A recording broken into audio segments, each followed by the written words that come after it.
मी गादेगावचा तंटामुक्तीचा अध्यक्ष असलो तर ह्या पंचकृषीतील सगळ्या ठिकाणी लोकांना माहित आहे की दाजीमुळे तंटे मिटतील म्हणून. माझ्याकडे ह्या वाकरी गावातली जर आले तरी आम्ही सगळे तंटे ह्या गावातले सुद्धा मी स्वतः मिटवलेले आहेत. त्यामुळे आम्हाला उपरं म्हणायचं काही कारणच नाही. समाजात कुठं काम असू द्या, शाळेचं काम असू द्या, कुठं सार्वजनिक काम असू द्या, तिथे जाणार नेहमी मदत आहे. कुटुंब आमचं सदन आहे. आम्हाला ह्या राजकारणातून 4 पैसे मिळवायची अपेक्षा नाही, कारण अगदी सदन कुटुंब आहे आणि हे राजकारण करायचं आहे. कोणाच्या लोकांच्या अडचणी, घरकुल असतील, रस्ते असतील, शाळा असतील, ह्याच्यासाठी ह्या मुलांनी काम करावं आणि ते करण्यासाठी त्यांनी ह्या माझ्या सुनाला उभं केलेलं आहे. आणि त्या निवडून आल्यानंतर त्या माध्यमातून ह्या भागाची चांगली कामं व्हावी, हाच उद्देश फक्त आहे. आम्हाला ह्याच्यापासून 4 पैसे मिळवायची कसलीही अपेक्षा नाही, कारण आमच्या 6 जण भावाचं आणि इतर सगळं कुटुंब अगदी सदन कुटुंब आहे. लोकांच्या आम्हाला समजाच पर्यावरणाला सवय, माझ्या भावाला माझ्याला समजायला लोकांच्या अडचणी सोडवायची आम्हाला फार आवड आहे. त्याचा आम्हाला आशीर्वाद भेटलं पाहिजे.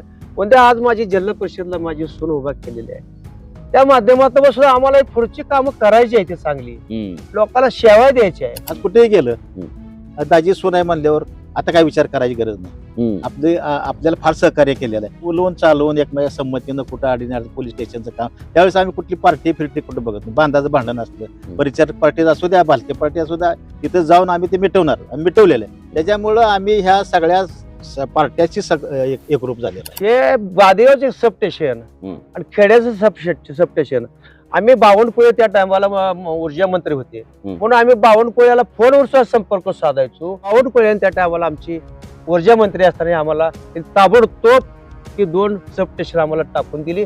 ततून हे शेतकऱ्याचं समजा मार्गाला लागलं. पाणी लांब मोटरी खेचायला आल्या. 2 वर्ष ऊस जळून जात होतं, ती ऊस चांगल्या पद्धती आले, पिकं चांगल्या पद्धती आले, शेतकऱ्याला मोटरी चांगल्या झाल्या. 7 तास का लाईट असताना पण ती कंटिन्यू लाईट भेटायला आली. रस्ता आहेत, दलित वस्ती कामं आहेत, रस्त्याची 5 रस्त्याची कामं आहेत, जलसंधारची कामं आहेत, ज्या ज्या गावाला लागते ती त्या गावाला बंधारे दिले, दलित वस्तीची कामं केली आणि 5 रस्त्याची कामं केली. आमच्या फंडातून आम्हाला काय फंड असतो ते फंड आम्ही त्यात कॅन टाकले आणि जे काय मिशनरी असो, गिरणी असो, पिठा चक्की असो, सायकली असो, अनेक पंचायत समिती माध्यमातून वस्तू यायच्या, ते वस्तू आम्ही खुलेदार केली. समजा आज ह्याच्या माध्यमातून आज त्यांनी डेप्युटी म्हणून सरपंच काम केलंय, त्यांनी कारखाना डायरेक्टर म्हणून काम केलंय, त्यांनी तंटामुक्त अध्यक्ष म्हणून काम केले. माझे 6 जण भाव आहेत, माझे चुलत भाव आहेत, माझा परिवार आहे, माझी समधी परिवार 2000 लोक माझा परिवार आहे. समजा माझा पाहुण्या रावड्याचा गोताळा आहे. हाक मारले एका छानात उभा राहिले. मी ह्या वाकरी गटातूनच विठ्ठल सहकारीवर 20 वर्ष झालं कंटिन्यू संचालक होतो आणि त्याच्यानंतर माझा भाऊ सभापती झाले. ते वाकरी गणातूनच पंचायत समितीला निवडून येऊन ते उपसभापती झाले. त्यांनी 5 वर्ष चांगलं काम केलेलं आहे. आता आम्ही जिल्हा परिषद निवडणुकीसाठी माझ्या सोन्याला उभं केलेले आहे. आमच्या उमेदवारासाठी पक्ष पार्टी हा विषय नाही. सर्वच पार्टीच्या सर्वच पक्षाची माणसं आम्हाला मदत करते, कारण मी नेहमी माझं कुटुंब, माझा भाऊ, ही सगळे प्रत्येकाच्या ह्या पंचकृषीतल्या सुखादुःखासाठी कायम हजर आहे. मला कसल्याही पैशाची अपेक्षा नाही. धंदे व्यवस्थित आहेत. पोरं माझी पोरं पुतणी सगळी कामं चांगली करतात. त्याच्यामुळे त्यांचीच नावं आज जवळजवळ 100-500 लोक त्यांच्या माध्यमातून त्याच्याकडे कामाला आहेत आणि त्यांचे कुटुंब चालवते. 100-500 लोकांचं कुटुंब आमचं ही कुटुंबात चालवते. त्याच्यामुळं आमचं कुटुंब सदन आहे. आम्हाला फक्त आता आमची सून निवडून आल्यानंतर जनतेची कामं करायची, गावाची कामं करायची आहेत, ज्या अडीअडचणी आहेत त्या सर्वांना मात करून सगळ्यांना सहकार्य करायचे, एवढ्यासाठीच मी आमच्या सुनाला उभा केला आहे. आणि ते 100% तिला निवडून देतील आणि त्या माध्यमातून ती कामं करतील, एवढीच मला अपेक्षा. नमस्कार, मी अविनाश. महाराष्ट्र माझामध्ये आपणा सर्वांचं स्वागत. दर्शको, जिल्हा परिषदेच्या निवडणुकांची रणधुमाळी सध्या सुरू आहे आणि आपण देखील महाराष्ट्र माझाच्या वतीनं वेगवेगळ्या भागामध्ये जाऊन तिथल्या जिल्हा परिषदेच्या जागांमध्ये नेमकं चाललंय काय, त्या गटामध्ये चाललं काय हे जाणून घ्यायचा प्रयत्न करतोय. आता देखील मी पंढरपूर तालुक्यातली अतिशय चर्चित असलेली वाकरी जिल्हा परिषदेची निवडणूक, त्या वाकरी गटातल्या ज्या अभिजित पाटील गटाच्या राष्ट्रवादीच्या उमेदवार आहेत मयुरी संतोष बागल यांच्या खरं तर घरी बसलोय. तेव्हा माझ्यासोबत त्यांचे दोन्ही सासरे, सख्खे सासरे आहेत तिकडे सूर्यकांत दाजी आणि दुसऱ्या बाजूला भाऊ, त्यांचे चुलत सासरे दाजींचे बंधू आहेत. या 2 मातब्बर माणसांपाशी बसलोय. खरं तर या दोघांची ओळख ही या भागामध्ये आत्ताचे जे उमेदवार आहेत त्या मयुरी संतोष बागल यांचे सासरे इतकी मर्यादित नाही, तर सूर्यकांत दाजी बागल हे विठ्ठल सहकारी साखर कारखान्याच्या माध्यमातून 20-21 वर्ष त्या ठिकाणी संचालक पदावर त्यांनी काम केलंय. दुसऱ्या बाजूला तंटामुक्तीचे अध्यक्ष म्हणून ते आतापर्यंत या भागामध्ये काम करतात. या भागामधला कुठल्याही कुटुंबांमधला तंटा असला तर तो तंटा हा त्या ठिकाणी निश्चितपणाने दाजींच्या माध्यमातूनच सुटतो. कारखान्याचे संचालक म्हणून काम करत असताना या भागातल्या शेतकऱ्यांना अनेक चांगल्या पद्धतीच्या योजना देण्याचं काम त्यांच्या माध्यमातून झाले. आणि ह्या सगळ्या सोबतच या वयामध्ये देखील 24 तास 365 दिवस लोकांच्या सुखदुःखामध्ये सहज उपलब्ध असलेली ही नेते मंडळी म्हणून खरं तर या दोघा भावंडांचं नाव आहे. ते दाजी आपल्या सोबत आहेत. दुसऱ्या बाजूला विष्णूभाऊ, तुम्ही हा बिल्ला बघताय. गेली 20-25 वर्ष झालं खऱ्या अर्थानं शेतकरी संघटना या भागामध्ये आणली आणि रुजवली कुणी असेल तर त्यामध्ये भाऊंचं योगदान अतिशय मोठं आहे. या सगळ्या माध्यमातूनच काम करत असताना पुढे शेतकरी संघटनेमधनं वाखरी गणातूनच त्या ठिकाणी पंचायत समितीची निवडणूक लढवून या पंढरपूर तालुक्याच्या पंचायत समितीचे उपसभापती म्हणून त्यांनी अतिशय चांगल्या पद्धतीचे नाव, त्यावेळेला मला वाटतं की अनेक वेळा माध्यमांमध्ये वेगवेगळ्या पद्धतीच्या चर्चा भाऊंच्या संदर्भाने यायच्या. अशा पद्धतीनं ही दोन्ही तशा अर्थानं मातबर मंडळी या कुटुंबामधली आहेत आणि याच कुटुंबांमधून खरं तर उद्याच्या जिल्हा परिषदेचा वारसा म्हणून मयुरी संतोष बागल या निवडणुकीच्या मैदानामध्ये आहेत. पहिले तर तुमच्या दोघांचं अगदी मनापासून नमस्कार. स्वागत आहे. खरं तर दाजी तुमच्यापासून सुरुवात करायची आहे की बागल आडनाव आहे तुमचं, पण तुमचं जन्मभूमी, तुमची कर्मभूमी, ह्या बऱ्याच गोष्टी ह्या वाकरीशी संबंधित आहेत. त्या आज देखील काल ज्यावेळेला निवडणूक सुरू झाली त्यावेळेला तुम्ही वाकरीचे नाही आहात, तुम्ही गादेगावचे आहात, अशा पद्धतीच्या चर्चा झाल्या. काही जणांकडून जाणून बुजून मुद्दामून तुम्ही उपरा उमेदवार आहे अशा पद्धतीच्या चर्चा मुद्दामून केल्या. खरंच तुम्ही या गटासाठी उपरी आहात, कारण तुम्ही दोन्ही भावंड याच गटातून यापूर्वी अनेक निवडणुकांमध्ये निवडून गेलाय. तुम्ही वाकरी गणातूनच विठ्ठल सहकारी साखर कारखान्याला संचालक होता, तुम्ही वाकरी गणातूनच पंचायत समितीचे उपसभापती म्हणून निवडून गेला होता. ह्या सगळ्या गोष्टी तुम्ही याच्या अगोदर देखील वाकरी गटातून निवडणुका लढवल्या आणि त्या जिंकल्या, तिथं 10-20 वर्ष कारभार केलाय. परंतु असं असताना देखील पुन्हा एकदा तुम्ही वाकरीचे नाही आहात असं म्हटलं जाते, पण तुमचा हा संपूर्ण परिसर बघितला तर तो वाकरीमध्येच आहे, शाळा इथंच आहे. तर काय तुम्ही वाकरीचे नाही आहात असं लोक का म्हणतात? लोकांचा काय तर गैरसमज आहे. आमचे वडील वाकरी ह्या गावात गेली 100 ते 110 वर्ष झाले. वडिलांना इथं येऊन झालं. बर. आणि वडिलांनी इथं येऊन शेतीत कष्ट करून जवळजवळ 100 ते 150 एकर जमीन मिळवली. त्यात आम्हाला कळत असल्यापासून वडिलांनी 100 ते 150 एकर जमीन घेतली. आमच्या संपूर्ण कुटुंबाची जमीन ही वाकरी हद्दीत आहे. जन्मभूमीच फक्त गाव आहे, गादेगाव आहे. कर्मभूमी वाकरीत आहे. त्याच्यामुळं आम्ही उपरी नाही. ह्या वाकरी गावासाठी आम्ही उपरी म्हणताच येणार नाही. कारण मी ह्या वाकरी गटातूनच विठ्ठल सहकारीवर 20 वर्ष झालं कंटिन्यू संचालक होतो. आणि त्याच्यानंतर माझा भाऊ सभापती झाले, ते वाकरी गणातूनच पंचायत समितीला निवडून येऊन ते उपसभापती झाले. त्यांनी 5 वर्ष चांगलं काम केलेलं आहे. दुसरी गोष्ट, वाकरी हद्दीत आमच्या घराशेजारीच आमच्या कुटुंबाने वडिलांनी शाळेसाठी 5-10 गुंठ जमीन दिली आणि त्या जमिनीत सुंदर अशी शाळा, माझा मुलगा त्या शाळेचा व्यवस्थापन कमिटीचा अध्यक्ष आहे. त्यांनी स्वतः खर्च करून किंवा शाळेच्या लोकवर्गणीतून जवळजवळ 15 ते 20 लाख खर्च करून 1 नंबरची शाळा, डिजिटल शाळा तयार केलेली आहे. आणि त्या शाळेत आज तालुका स्तरावर पहिला नंबर आलेला आहे, जिल्ह्यातही पहिला दुसरा नंबर आलेला आहे. त्यामुळे मी उपरा आम्हाला म्हणताच येत नाही. आणि नेहमी मी गादेगावचा तंटामुक्तीचा अध्यक्ष असलो तर ह्या पंचकृषीतील सगळ्या ठिकाणी लोकांना माहित आहे की दाजीमुळे तंटे मिटतात म्हणून. माझ्याकडे ह्या वाकरी गावातली जर आले तरी आम्ही सगळे तंटे ह्या गावातले सुद्धा मी स्वतः मिटवलेले आहेत. त्यामुळे आम्हाला उपर म्हणायचं काही कारणच नाही. कारण जन्मभूमी जर तिकडे असले, कर्मभूमी आमची, आम्ही 24 तास ह्या वाकरीतच आहे. दिवसातून 1-2 तास फक्त गादेगावला जातो, नाही तर 24 तास आम्ही इथं आहे. वाकरी ग्रामपंचायतीचे जेवढे कर आहेत, घरपट्टी आहे, पाणीपट्टी आहे, हे सगळे काय आम्ही गादेगाव ह्या वाकरी हद्दीतच असल्यामुळं वाकरीला जमा करतोय. आणि आम्ही परक म्हणायचं काही कारणच नाही. आम्ही तसं बघायला तर वाकरीच मूळ आहे. आम्हाला बाहेर जर विचारलं तर आम्हाला वाकरीच म्हणते ते. आम्हाला विचारताना म्हणते तुम्ही नेहमी वाकरीच आहे असं समजून विचारते. त्यामुळे आम्ही इथं परक बिरक काय नाही. लोकांनी काहीतरी वावड्या उठवल्या असतील, परक आहे आमका असं काय सुद्धा नाही. आणि ह्यापूर्वी तुम्ही वाकरीत निवडणुका लढवल्या आणि जिंकले, निवडणुका लढवल्या जिंकलेत बी आम्ही. बरोबर. आता खरं तर तुमच्या कुटुंबाचा नात्या गोत्याचा गोतावळा खूप मोठा आहे असं म्हणते ते सगळेजण. मला सांगा की तुम्ही आता विठ्ठल कारखान्याचं नाव घेतलं. विठ्ठल कारखान्याचे संचालक असताना तुम्ही केलेल्या कामाची चर्चा आज सुद्धा लोक करतायत. तर तो काळ कसा होता, कुणाचा होता आणि ती काय पद्धतीच्या योजना गोष्टी तुम्ही लोकांपर्यंत घेऊन जात होता? मी सुरुवातीला विठ्ठल सहकारीवर निवडून आलो त्यावेळेस वसंतदादांच्या बोर्डातून निवडून आलो. त्यावेळेस कारखान्याची सोबतता चांगली असल्यामुळं आम्ही बोर्डात ठराव करून आपल्या शेतकऱ्यासाठी कायम झटत राहावं आणि शेतकऱ्यांचा फायदा व्हावा यासाठी आम्ही बोर्डात एक 5-4 कामं चांगली निवडली. पहिलं काम असं होतं की शेतकऱ्यांना दुष्काळ पडला होता, बेन नव्हतं. आम्हाला शासनाकडून ऊस विकास निधी भरपूर मिळाला आणि त्या ऊस विकास निधीचा उपयोग आम्ही ह्या तालुक्यातील सर्व शेतकऱ्यांसाठी केला. त्यामुळे बेन हे उपलब्ध करून लोकांना ऊस लावायला दिले. आणि दुसरी गोष्ट, कारखान्याची सोबतता चांगली असल्यामुळं इतर बँका आमच्या मागे लागत होत्या की आमचे खाते तुमच्या बँकेकडे उघडून घ्या. आम्ही बोर्डाने ठराव करून सर्व बँकेची खाती उघडून घेतली. आम्ही त्यांच्याकडून एकच मागणी केली पहिल्यांदा, तुम्ही आम्हाला मदत करताय परंतु आमचा शेतकरी अडचणीत आहे, त्यासाठी मशागतीसाठी तुम्ही एकरी 20,000 रुपये आम्हाला दिले पाहिजेत. त्याप्रमाणे त्यांनी येस म्हणून 7 बँकेशी आम्ही खाते उघडली आणि 7 बँकेने आम्हाला पैसा, इतका मुबलक पैसा दिला. त्यामुळे आमच्या संचालक मंडळाच्या कारभारामुळं शेतकऱ्याला कुठलीही अडचण झाली नाही. मशागतीसाठी पैसे दिले. त्याच्यानंतर खत पाहिजे होतं आम्हाला. आम्ही खत कंपन्यांना विचारणा केल्यावर खत कंपन्या सुद्धा स्वतःहून आल्या, 5-6 कंपन्या आल्या आणि त्यांनी आम्हाला सांगितलं की तुम्हाला उधारीवर खत देतो.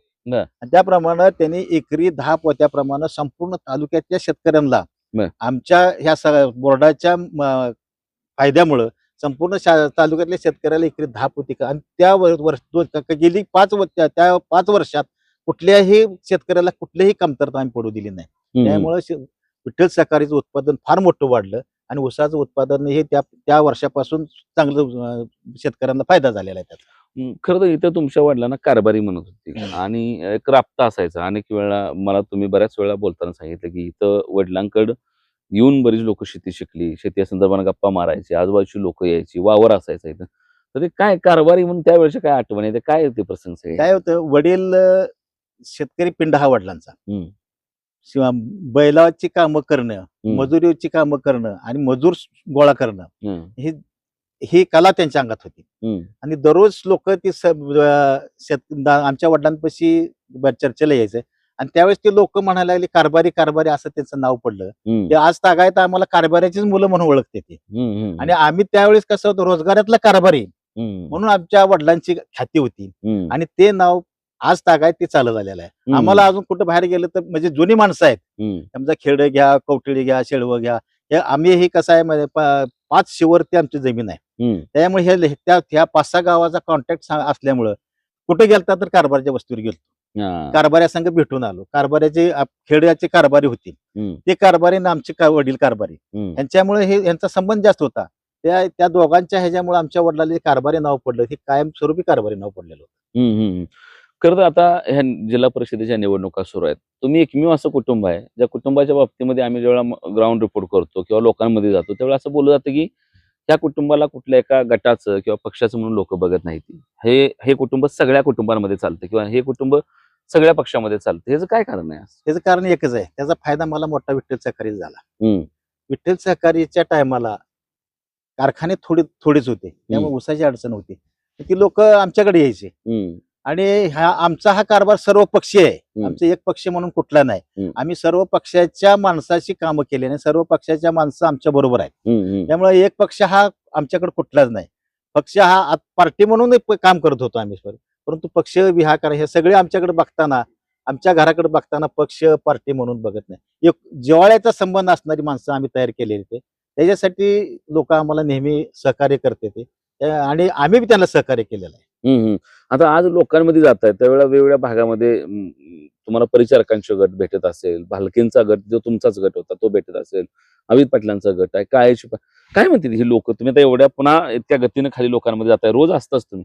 कसं आहे, आम्ही जी कामं केली समजा विठ्ठल सहकारीच्या माध्यमातून काय म्हणजे शेजारी परिचारक पार्टीचा माणूस असतो, भालकी पार्टीत आम्ही होतो, काळी पार्टीत आम्ही होतो, आदोबांनाच्या पार्टीत आम्ही होतो. आणि ही शेजारच्या दुसऱ्या पार्टीवर त्यांना माहित होते की ही माणसं फक्त पार्टी म्हणूनच काम करत नव्हती, ही सगळ्यांची कामं करत होती. त्यामुळे आम्हाला सगळ्या पार्ट्याशी संबंध आमचा चांगला असलेला आणि ती सगळी पार्टीची माणसं आम्हाला अगदी जवळून ओळखतात. त्याचा फार मोठा फायदा आम्हाला. आता आम्ही जिल्हा परिषद निवडणुकीसाठी माझ्या सोन्याला उभं केलेले आहे.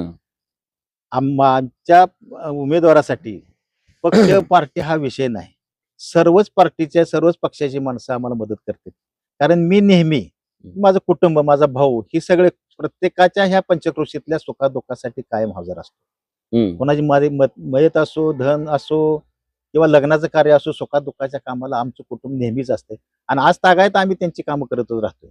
24 तास आम्ही त्याचा वसा घेतलेला आहे आणि लोकांची कामं करण्यासाठी आम्ही नेहमीच त्या ह्याच्यात असतो.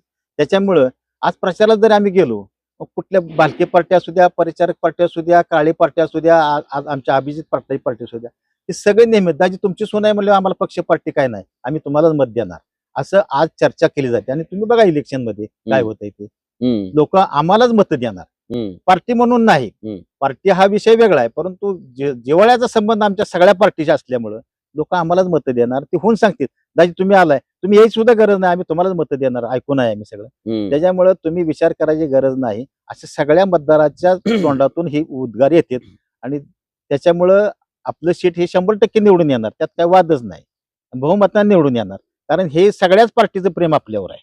त्यामुळे पार्टी पक्ष न धरता लोक आम्हाला मदत करणार आहेत. दाजी खरं तर मला भाऊंना बोलायचं आहे, पण एक प्रश्न तुम्हाला शेवटचा विचारतो की इथं वसंतदादा असतील किंवा भारत नाना असतील, या दोघांच्या चेअरमन होण्याच्या निवडीमध्ये जी यंत्रणा सहभागी होती त्यामध्ये तुम्ही होता सगळेजण, तुम्ही आणि तुमच्या काही सहकार्य त्यांनी शहाचा वाटा बजावता. त्या आठवणी काय ते नेमक्या? तुम्ही दादांचं राजकारण जवळून बघितले, नानांचं राजकारण जवळून बघितले, काय सांगाल तुमच्या? सुरुवातीला वसंतदादाला चेअरमन करायच्या टायमाला आम्ही आमचा ग्रुप जो होता, ह्या आमच्या ग्रुपनं अण्णा वसंतदादाला बॉडीत घेत नव्हते. आम्ही सगळ्यांनी विचार केला की आपला माणूस तिथे बॉडीत असला म्हणजे आपली कामं होतील. मग असं राजकारण तयार केलं की अण्णानं दादाला कसं बोर्डात घ्यावं, ह्यासाठी आम्ही एक ग्रुप तयार केला. आणि थोडस सगळ्यांनी अण्णाला वाटलं की बाबा ह्याला बाजूला ठेवून चालत नाही वसंतदादाला. त्याच्यामुळं वसंतदादाला आमच्या सगळ्यांच्या प्रयत्नामुळे वसंतदादाला अण्णांनी बोर्डात घेतलं. दादा चेअरमन झाले, दादाने कारखाना चांगला चालवला. त्याच्यानंतर काही दिवसानं दादाच्या मृत्यूनंतर आमच्या बोर्डात भारत नानासारखा थोडासा रांगडागडी चांगला होता. त्याच्यामुळे आम्ही नानाच्या पाठीमागून नानालाही आम्ही चेअरमन करायला मदत केली. नानानेही चांगलं काम केलं. आणि त्याच्यानंतर आता अभिजित पाटील तिथं आले. अभिजित पाटलानेही चांगलं काम केल्यामुळे आम्ही आता अभिजित पाटला सोबत आहोत. आणि त्यांच्या पक्षातूनच, राष्ट्रवादीतूनच अभिजित पाटलांनी आम्हाला उमेदवारी दिलेली आहे. अभिजित पाटला सगट सर्वपक्षीय लोक आमच्या उमेदवारासाठी मतदान करणार आहेत. आणि सगळ्या पक्षाशी आमचा संबंध असल्यामुळे आम्हाला कुठलीही अडचण येणार नाही. ठीक आहे, भाऊ खरं आपल्या सोबत आहेत. भाऊ खरं तर या पद्धतीचं जे राजकारण आहे, पंचायत समित्याचं आणि जिल्हा परिषदेचं, त्यातल्या प्रशासकीय कामाचा तुम्हाला अनुभव आहे. शेतकरी संघटनेच्या माध्यमातून तुम्ही या सगळ्या राजकारणामध्ये आहात आणि त्यातनं उपसभापती म्हणून तुम्ही काम केले. ते कामकाज कसं केलं, काय केलं हे आपण ऐकून घेऊ. पण त्यापूर्वी ही संघटनेला कसं जुळला, किती वर्ष झाला आला, पुन्हा आता तुम्ही तिथं राहिलाय, आता तुमचा मुलगा संघटनेचा इथं तानाजी काका जिल्हाध्यक्ष म्हणून काम करतात स्वाभिमानी शेतकरी संघटनेमध्ये, हे या चळवळीमध्ये येणं कसं झालंय नेमकं? नमस्कार.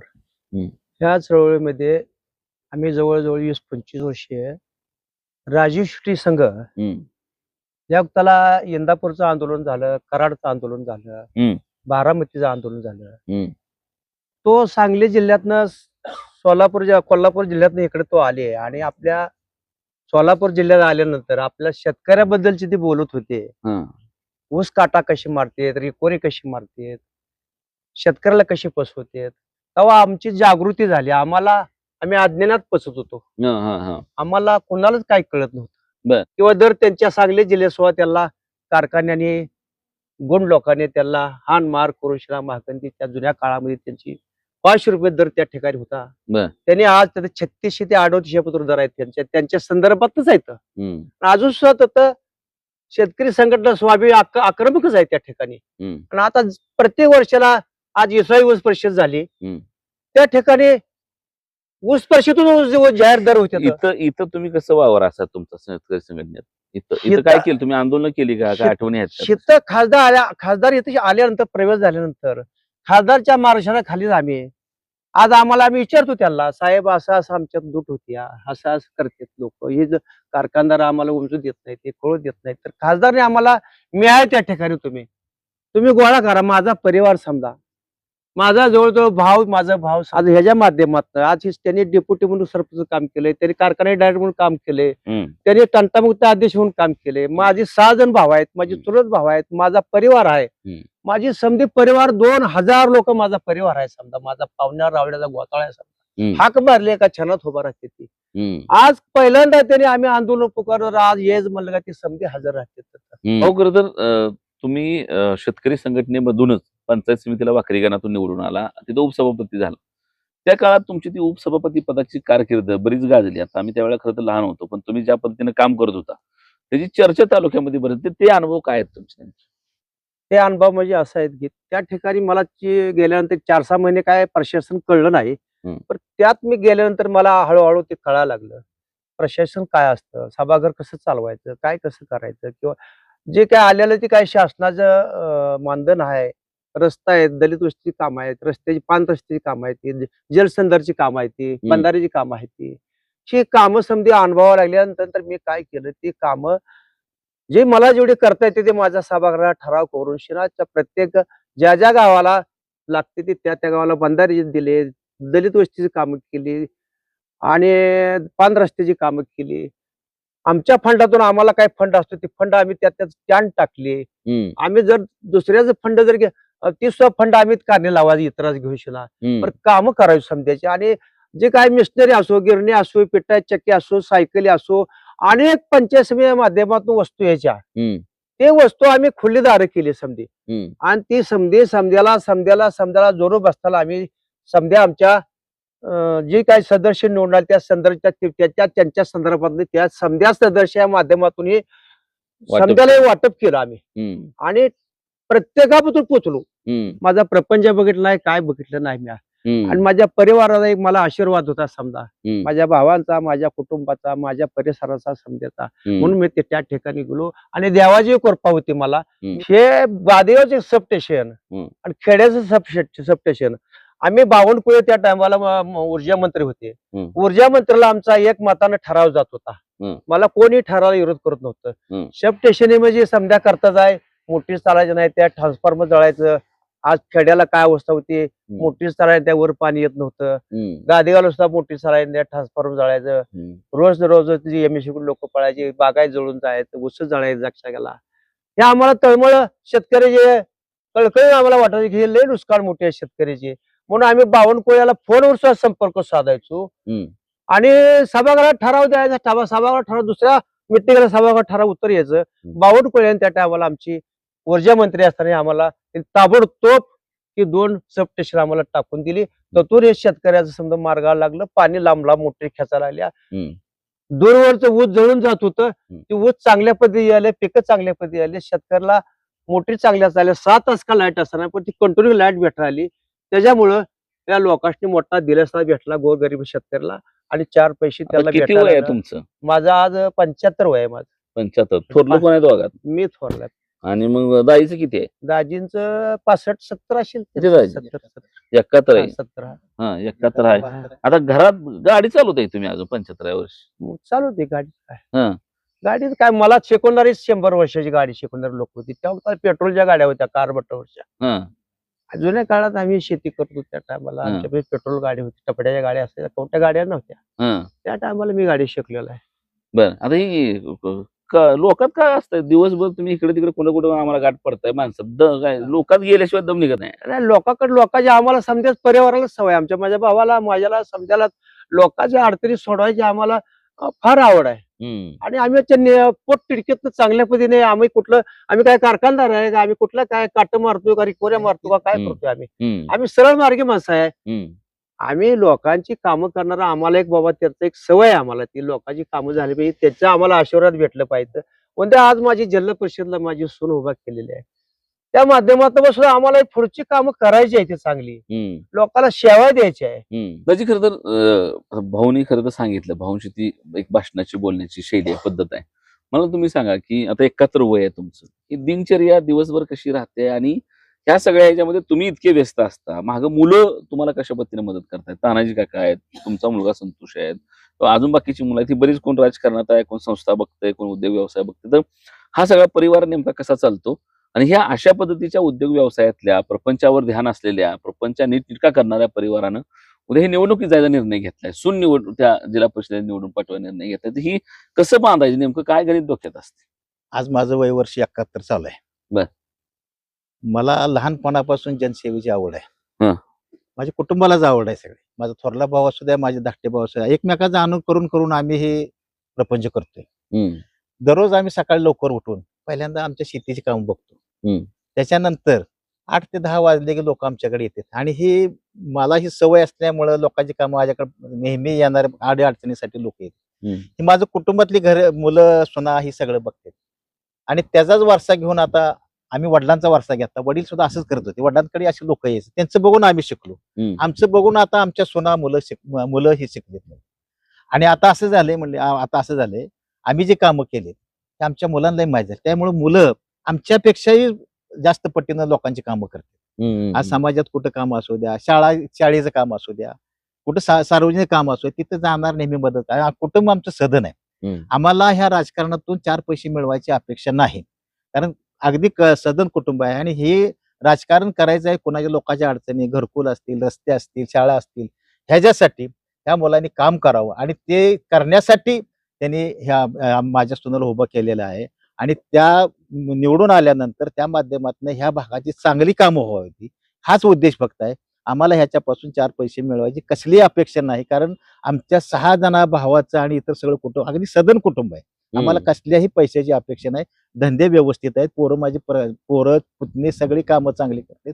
त्याच्यामुळे त्यांचीच नावं आज जवळजवळ 100-500 लोक त्यांच्या माध्यमातून त्याच्याकडे कामाला आहेत आणि त्यांची कुटुंब चालवते. 100-500 लोकांचं कुटुंब आमचं ही कुटुंबात चालवते. त्याच्यामुळं आमचं कुटुंब सदन आहे. आम्हाला फक्त आता आमची सून निवडून आल्यानंतर जनतेची कामं करायची, गावाची कामं करायची आहेत, ज्या अडचणी आहेत त्या सर्वांना मात करून सगळ्यांना सहकार्य करायचे एवढ्यासाठीच मी आमच्या सुनाला उभा केलाय आणि ते 100% तिला निवडून देतील आणि त्या माध्यमातून ती कामं करतील एवढीच मला अपेक्षा आहे.